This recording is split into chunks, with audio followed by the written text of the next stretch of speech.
বাংলাদেশে একটি জাতীয় নির্বাচন হয়েছে, ১.৫ মাস হয়েছে। জি, আপনি বলেন এই ১.৫ মাসের মধ্যে কি আরেকটি স্থানীয় নির্বাচন করার মতো অবস্থায় বাংলাদেশ আছে? প্রশাসক ছিল, চেঞ্জ করার দরকার ছিল না, চেঞ্জ করার দরকার ছিল না। এখন না প্রশাসক ছিল, সব জায়গায় প্রশাসক ছিল। দেখেন না এখানে তো একটা অভিযোগ আপনি আছে, এখানে আপনারা আমি অভিযোগ বলি- করেন বা বলেন যে ওই সময় তো আপনাদের মানে অর্থাৎ বিরোধী দল যারা এখন আছেন এনসিপি, জামাত, আদার্স, তাদের প্রশাসকই ছিল, তাদেরকে নিয়ে কি সরকার চালাবেন? সাহেব কে? আরিফুল ইসলাম না ঠিক আছে, এজাজ সাহেব কে বা উনি কে, তমকে এই নামগুলি এজাজ সাহেব কোনো ছিল না, দলে ছিল না। এটা কিন্তু বারবার আপনি দেখেন, অভিযোগগুলো কিন্তু এসেছে, কিন্তু যেটা অভিযোগ কিন্তু বাচ্চু ভাই বারবার বলছেন কিন্তু। এই জায়গায় আমার একটু কথা আছে। দেখেন, আপনি চেয়ারে থাকবেন, দায়িত্ব আমার শোল্ডারে নিব। আপনি বিএনপি এখানে যেটা করেছে সঠিক কাজটি করেছে। বিএনপি ওইখানে যোগ্য লোকটি বসিয়েছে। আজকে আপনি মশার কামড় খাবেন, নগরবাসী বিএনপিকে, সরকারে বিএনপিকে গালি দিবে, এটা তো এই দায়িত্ব বিএনপি নিবে না।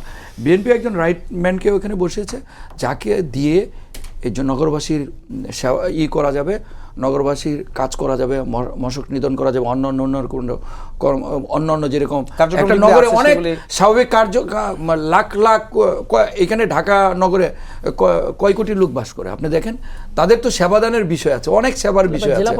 তো এখন জেলা পর্যায়ে আপনি দেখেন ময়মনসিংহ সিটি কর্পোরেশন, আচ্ছা ময়মনসিংহ সিটি কর্পোরেশন বলে, যে কোনো সিটি কর্পোরেশনে বলেন, সেখানে আপনার প্রশাসক না দিয়ে আপনার যদি একটা রাইট প্লেসে রাইট ম্যান না থাকলে তো সেখানে কি হবে? আর আপনি যদি সরকারি লোকের কথা বলেন, একজন ডেপুটি সেক্রেটারি বলেন, একজন ডেপুটি সেক্রেটারি সরকারের কাজের পাশাপাশি এখানে কতগুলো দায়িত্ব।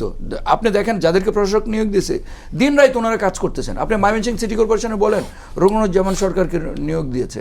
রুকনুজ্জামান সরকার তো দিন রাত এখানে খাল উদ্ধার করতেছে, রাস্তা পরিষ্কার করতেছে, নিজে নেমে গেছে। একজন সরকারি কর্মকর্তার পক্ষে দ্যাট ইজ কোয়াইট ইম্পসিবল।